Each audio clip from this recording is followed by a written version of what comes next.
Hello everyone, welcome back to Aurora classes. How are you all? I hope you all are doing well. So learners, आज के video में हम discuss करेंगे most expected MCQ series का part 8. So start करते हैं. First question है हमारा, equity theory of motivation focuses on. जो आपकी इक्विटी थ्योरी है मोटिवेशन की, वो किस पे फोकस करती है? आपको ऑप्शंस गिवन है. Peoples expectation of different outcomes for a given action. Peoples की एक्सपेक्टेशन क्या रहती है डिफरेंट आउटकम्स के लिए जो वो एक पर्टिकुलर एक्शन को परफॉर्म करते हैं. सेकंड कहता है people's perception of how fairly they have been treated in comparison with others. C कहता है motivational force involve in a person action at work. और डी कहता है people's perception of how they should perform in a given situation at work. कि people की perception है कि कैसे वो उनको परफॉर्म करना चाहिए एक जो सिचुएशन है वर्क के लिए उसमें. तो यहाँ पे जो इक्विटी थ्योरी है मोटिवेशन की, वो मेनली फोकस करती है people perception of how fairly they have been treated in comparison with others. ऐसा क्यों है? क्योंकि देखिए जो इक्विटी थ्योरी है मोटिवेशन की, जो उसमें एम्प्लॉई है वो ये देखता है कि उसने ऑर्गेनाइजेशन को कितना इनपुट दिया है और उसको क्या आउटपुट रिसीव हो रहा है.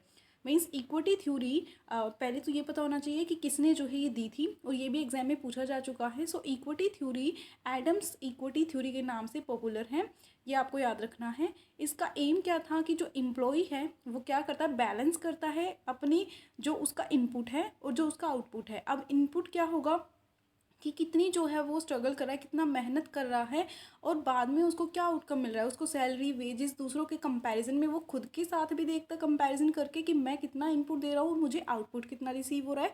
और ठीक वैसे ही जो उसके साथ में उसी लेवल पर जो जॉब कर रही हैं अदर पर्सनस, वो कितना इनपुट दे रही हैं और उनको कितना आउटपुट रिसीव हो रहा है. इस तरीके से जो है वो एक कंपैरिजन करते हैं, और कोई भी अगर इनक्वालिटी उसमें मिलती है तो उनको पता चल जाता है ताकि उसको एलिमिनेट किया जा सके.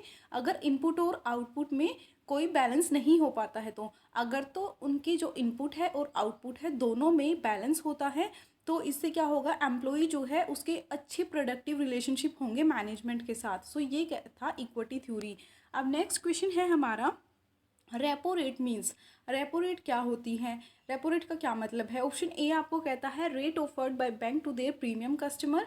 जो रेट ऑफर करता है बैंक अपने प्रीमियम कस्टमर को, क्या वो होती है रेपो रेट. सेकेंड ऑप्शन कहता है rate at which the reserve bank of India borrows funds from the commercial bank in the country. वो रेट जिस पे रिजर्व बैंक ऑफ इंडिया बोरो करता है फंड्स को कमर्शियल बैंक से. सी कहता है rate at which the central bank lends money to the commercial bank against securities. वो रेट जिस पे सेंट्रल बैंक लेंड करता है, मीन्स एक तरीके से लोन प्रोवाइड करता है कमर्शियल बैंक को सिक्योरिटीज़ के अगेंस्ट. और डी कहता है banks can discount bill of exchange and avail loan from RBI at times when cash is needed.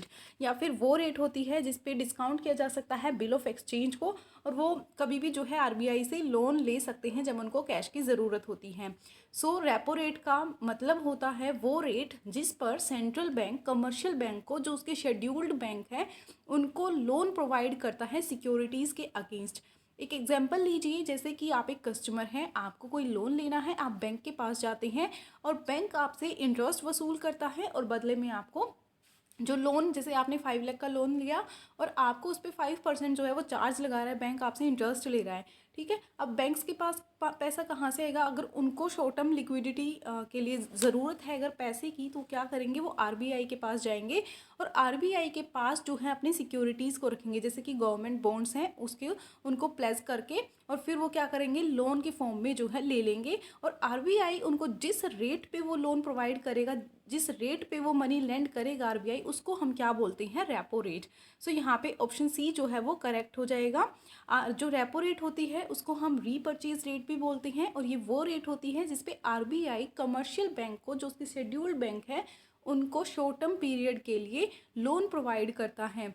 और इसमें क्या करता है, आरबीआई जो कमर्शियल बैंक्स हैं उनसे गवर्नमेंट बॉन्ड्स ले लेता है इस एग्रीमेंट के साथ कि बाद में वो जो एक फिक्स रेट है उस पर दोबारा से उन बैंक्स को सेल कर देगा. राइट. तो आरबीआई को अगर तो ये है कि देखिए, अगर मार्केट में पहले से ही पैसा ज़्यादा है, अगर आरबीआई को कंट्रोल करना है फ्लो ऑफ जो करेंसी है या कंट्रोल करना है तो वो क्या करेगा कि रेपो रेट को इंक्रीज़ कर देगा। अब देखिए जब मार्केट में पैसा ज़्यादा होता है तो हम अगर बैंक से जाएंगे तो इजीली हमें लोन मिल जाएगा क्योंकि बैंक्स के पास पैसा है। लेकिन अगर आरबीआई कंट्रोल करना चाहता है तो वो क्या करेगा, वो रेपो रेट को इंक्रीज़ कर देगा।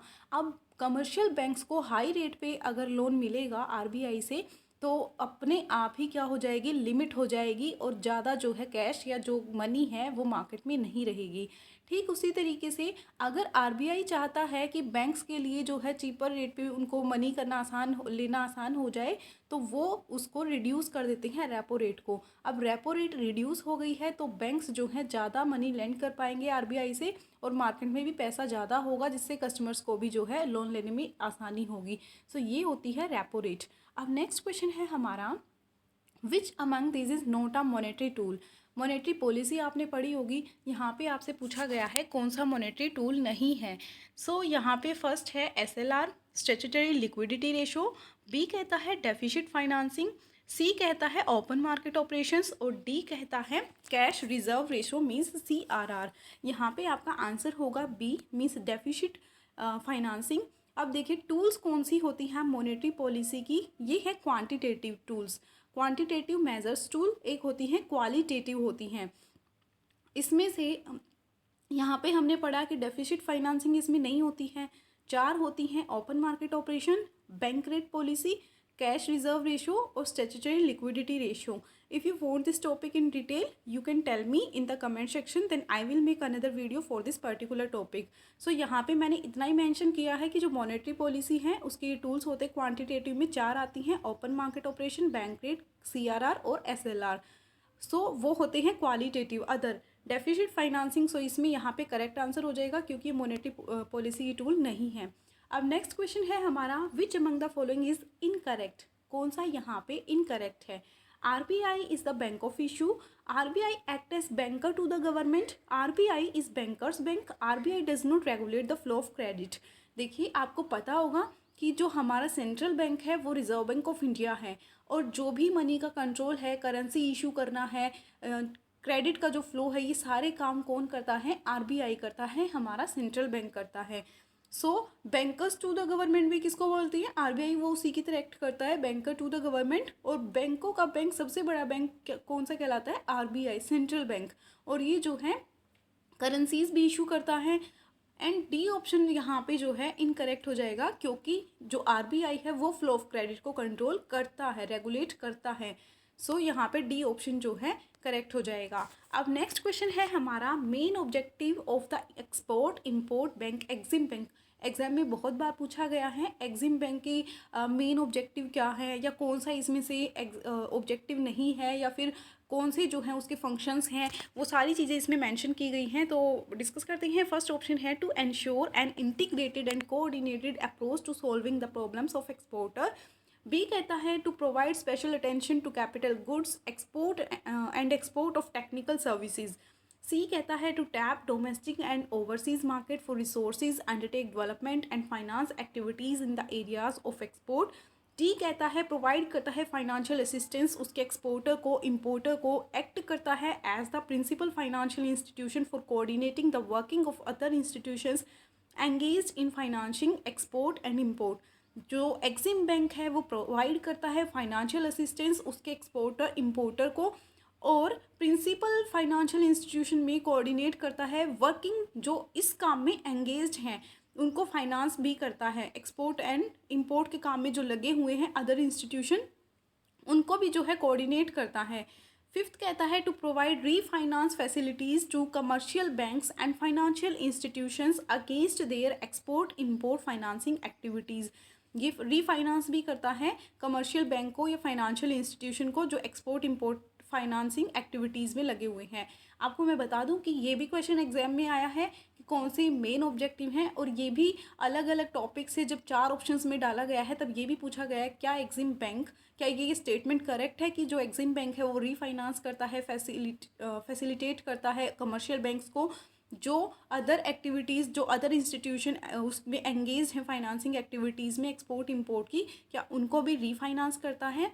तो ये सारे जो है पॉइंट्स पूछे गए हैं और ये सारे एक्सपोर्ट इंपोर्ट बैंक के बारे में बिल्कुल करेक्ट हैं, क्योंकि जो एग्जिम बैंक है वो स्पेशल अटेंशन भी प्रोवाइड करता है कैपिटल गुड्स के एक्सपोर्ट और एक्सपोर्ट करने के लिए, चाहे तो वो कैपिटल गुड्स हैं या फिर वो टेक्निकल सर्विस है। यहाँ पे एक वर्ड है जो टेक्निकल सर्विस, आपको पूछा जा सकता है कि क्या एग्जिम बैंक टेक्निकल सर्विस के लिए भी अटेंशन प्रोवाइड करता है। सो यस, जो एक्सपोर्ट इंपोर्ट बैंक है वो टेक्निकल सर्विसेज के लिए भी अटेंशन प्रोवाइड करता है, और इम्पोर्टेंट ये भी है कि वो प्रोवाइड करता है रीफाइनेंस फैसिलिटीज़, और ये भी है फाइनेंशियल असिस्टेंस भी प्रोवाइड करता है एक्सपोर्टर इंपोर्टर को, और दूसरी बात कोऑर्डिनेट भी करता है अदर इंस्टीट्यूशन के साथ जो एक्सपोर्ट इंपोर्ट में लगे हैं। सो यहाँ से आपको ये सारे पॉइंट अच्छे से क्लियर करने हैं कि ये सारे जो ऑब्जेक्टिव्स हैं ये एग्जिम बैंक के हैं। सो हम ऑल ऑफ दी अबाउ यहाँ पे करेक्ट आंसर है, C option is correct here. So next question है, a period of rapid market acceptance and substantial profit improvement has been happening at which point of product life cycle. कौन सी ऐसा point होता है जहाँ पे substantial profit improvement देखने को मिलती है प्रोडक्ट लाइफ साइकिल में। जैसे कि एक ह्यूमन बीइंग की, जैसे एक पर्सन की लाइफ होती है, पहले वो बिल्कुल बोर्न बेबी होता है, फिर थोड़ा सा ग्रोथ करता है, मैच्योरिटी, ऐसे डिक्लाइन, डेथ, ऐसे जब होती है जैसे ह्यूमन पर्सन की होती है, वैसे ही एक प्रोडक्ट की भी लाइफ साइकिल होती है। सबसे पहले वो मार्केट में इंट्रोड्यूस होता है, फिर उसके बाद वो धीरे धीरे ग्रो करने लगता है, फिर वो एक टाइम पे अपनी मैच्योरिटी स्टेज पे होता है, फिर सैचुरेशन पीरियड आता है और फिर डिक्लाइन में जाता है। मींस अब उसको कोई नहीं पूछ रहा प्रोडक्ट को, अब जो है उसको लोग खरीदना बंद कर रहे हैं। सो यहाँ पे आपसे पूछा गया है कि प्रोडक्ट लाइफ साइकिल में ऐसा कौन सा पॉइंट होता है जहाँ पे सब्सटेंशियल प्रॉफिट इंप्रूवमेंट देखने को आपको मिलती है। सो यहाँ पे आंसर जो है वो ग्रोथ होगा। अब कैसे होगा, देखिए जो इंट्रोडक्शन स्टेज होती है तब आपका प्रोडक्ट बिल्कुल नया होता है, तभी के तभी लॉन्च हुआ होता है, लोगों को उसके बारे में अवेयरनेस नहीं होती है। अब आप क्या करोगे, इन्फॉर्मेटिव एडवर्टीजमेंट करोगे ताकि लोगों को अवेयरनेस हो, फिर उनको पता चले कि हाँ इस टाइप का प्रोडक्ट भी जो है मार्केट में है, या आपका प्रोडक्ट जो है मार्केट में है, लोगों को अवेयरनेस होगी, तब वो क्या करेंगे, उसको ख़रीदना शुरू करेंगे। तो यहाँ पे यूजुअली आपको कोई प्रॉफिट नहीं होता है बहुत ज़्यादा, क्योंकि प्रोडक्ट नया है, जस्ट अभी लॉन्च हुआ है, लोगों को अवेयरनेस हो रही है कि हाँ ये भी प्रोडक्ट मार्केट में है। तो वो होती है एक प्रोडक्ट की इंट्रोडक्शन स्टेज। फिर धीरे धीरे जब लोगों को अवेयरनेस होने लगती है तो लोग जो है उसको परचेज़ करने लगते हैं। फिर वहाँ पे क्या होगा कि सेल जो है ना वो बिल्कुल बहुत फास्टली ग्रो करेगी, ग्रो रैपिडली। फिर क्या होगा, वहाँ पे आप परसुएसिव एडवर्टीजमेंट करोगे, क्योंकि फिर कॉम्पिटिटर्स भी आएंगे मार्केट में, और फिर आप क्या करोगे, परसुएसिव एडवर्टीजमेंट करोगे तो आपको ऑटोमेटिकली प्रॉफिट्स भी जो है मिलने शुरू हो जाएंगे। सो यहाँ पे जो है ग्रोथ स्टेज होती है जहाँ पे आपको सब्सटेंशियल प्रॉफिट इंप्रूवमेंट देखने को मिलती है। नेक्स्ट स्टेज होती है मैच्योरिटी। मींस देखिए आप पहले आपने इंट्रोड्यूस किया, फिर आपने एडवर्टीजमेंट की, लोगों को अवेयरनेस हुई, फिर लोग आपके प्रोडक्ट को ख़रीदने लगे, बाद में बहुत सारे कॉम्पिटिटर्स आ गए हैं। अब क्या होगा कि जो आपका प्रोडक्ट है वो धीरे धीरे उसकी सेल जो है इंक्रीज़ होगी, लेकिन इतनी स्पीड से नहीं होगी जितनी आपकी ग्रोथ में हुई थी। अब स्लोली आपकी जो सेल है वो इंक्रीज़ हो रही है, कॉम्पिटिटर्स जो हैं बहुत ज़्यादा आ गए हैं। अब आपको क्या करना पड़ेगा, सेल प्रमोशन बहुत ज़्यादा करनी पड़ेगी, अपने प्रोडक्ट को एडवर्टीजमेंट के थ्रू, पब्लिक रिलेशन के थ्रू, पर्सनल सेलिंग के थ्रू आपको जो है अपने प्रोडक्ट को निकालना पड़ेगा, बेचना पड़ेगा। एडवर्टीजमेंट एक्सपेंडिचर जो है आपके यहाँ पे बहुत ज़्यादा बढ़ जाएंगे, कॉस्ट जो है ज़्यादा आएगी, और प्रॉफिट जो है धीरे धीरे आपके, क्योंकि खर्चे अब आपके ज़्यादा होने लगे हैं, क्योंकि आप क्या करना चाहते हो, मार्केट में रहना चाहते हो, अपने प्रोडक्ट को रखना चाहते हो, सस्टेन करना चाहते हो, तो प्रॉफिट जो है धीरे धीरे फॉल होने शुरू हो जाएंगे, और जो प्रोडक्ट है वो एंटर करने लगेगा सैचुरेशन स्टेज में, जहाँ पे क्या होगा, प्रॉफिट कम होने लगेंगे, आपके खर्चे ज़्यादा हो रहे हैं, क्योंकि आप सेल करने के लिए एडवर्टीजमेंट ज़्यादा कर रहे हो, प्रमोशन पे ज़्यादा एक्सपेंसेस कर रहे हो, तो वो चीज़ें इसमें आएंगी मैच्योरिटी स्टेज में। फिर मैच्योरिटी के बाद जो है स्टेज आती है डिक्लाइन की। अब वहाँ पे आपके जो प्रोडक्ट है उसकी सेल बहुत कम हो गई है, सेल बिल्कुल डाउन होती जा रही है, जो आपका प्रोडक्ट है वो लॉस कर रहा है, मतलब कंपटीशन बहुत ज़्यादा है, आपके प्रोडक्ट पुराना हो रहा है, आउटडेटेड हो गया है, लोगों ने उसको परचेज़ करना कम कर दिया है। एडवर्टीज़मेंट पे भी आप ज़्यादा खर्च नहीं कर रहे हो, क्योंकि आपको पता है कि जितने लोगों को अवेयरनेस थी, अगर तो उनको अच्छा लग रहा है तो कोई लोग जो है उसको खरीदेंगे, अदरवाइज़ अब एडवर्टीज़मेंट पर एक्सपेंडिचर करने का कोई फ़ायदा नहीं है। तो धीरे धीरे एडवर्टीज़मेंट भी रिड्यूस हो जाएगी और फिर स्टॉप हो जाएगी। उसी तरीके से जो प्रोडक्शन है उसका प्रोडक्ट का, वो थोड़ा थोड़ा तो पहले आप करोगे और फिर बाद में उसको स्लोली स्टॉप ही कर दोगे फ्यूचर में। ये होता है डिक्लाइन में, मीन्स अब आपके प्रोडक्ट की कोई डिमांड नहीं रह गई है तो वो डिक्लाइन स्टेज में जा रहा है, तो आप उसको बाद में फ्यूचर में बंद ही कर दोगे। ये होता है introduction, growth, maturity and decline stage of product life cycle. एक प्रोडक्ट की लाइफ साइकिल होती है। अब नेक्स्ट क्वेश्चन है हमारा एडा अप्रोच के बारे में। AIDA approach helps to plan sales presentation. What is AIDA stands for? यहाँ पे आपको बताना है कि जो सेल्स प्रेजेंटेशन के लिए एडा अप्रोच यूज़ की जाती है, वो यहाँ पे उसका मीनिंग क्या होता है। एडा stands for attention, interest, desire and action. Yes, यहाँ पे ऑप्शन ए बिल्कुल करेक्ट है। यहाँ पे ये बताती है, जो अप्रोच है, एडा मॉडल है, वो ये बताता है आपको कि एक कस्टमर जो है परचेज़ करने के लिए किसी प्रोडक्ट को कौन सी जो है प्रोसेस से होके गुजरता है।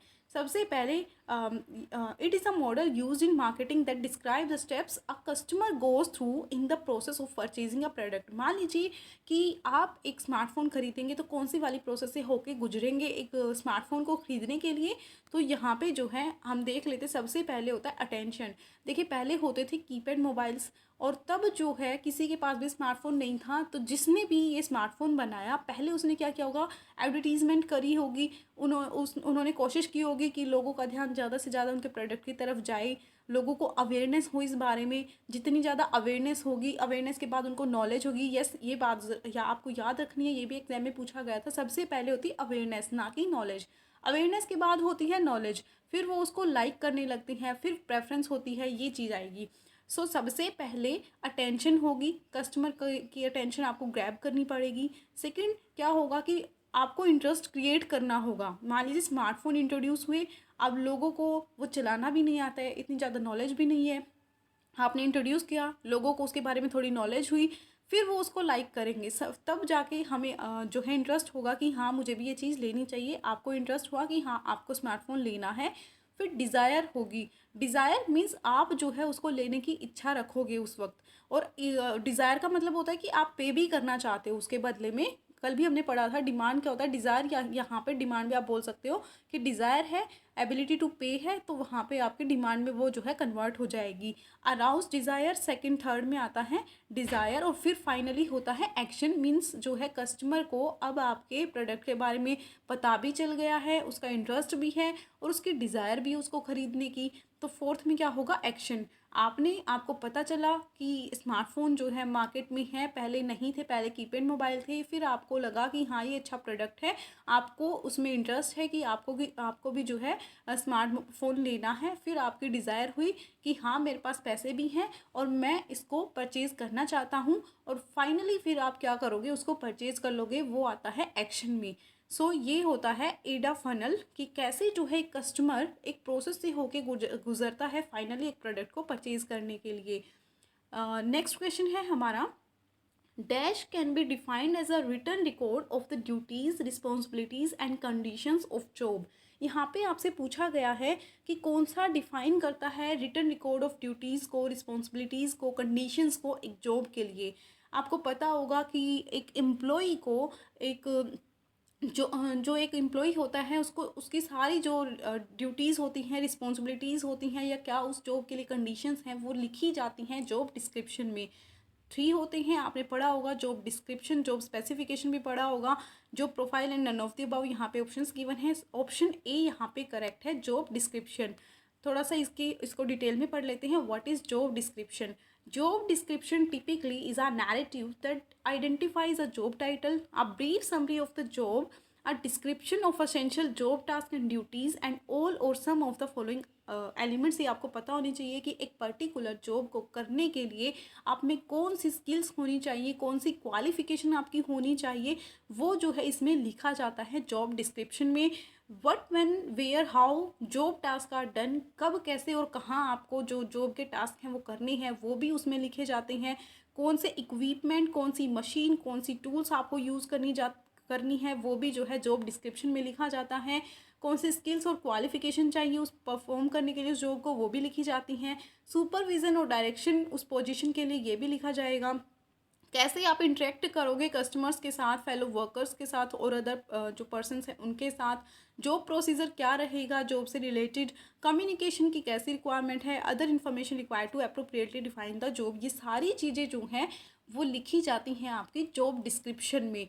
जॉब डिस्क्रिप्शन एक ब्रीफ समरी होती है जॉब के बारे में कि कैसी जो है स्किल्स क्वालिफिकेशन उसके लिए चाहिए, कब कहाँ कैसे आप टास्क को परफॉर्म करोगे, कौन सी आपकी ड्यूटीज़ होंगी, रिस्पॉन्सिबिलिटीज़ होंगी, ये सारी चीज़ें आपकी जॉब डिस्क्रिप्शन में लिखी जाती हैं। सो यही था आज की वीडियो में।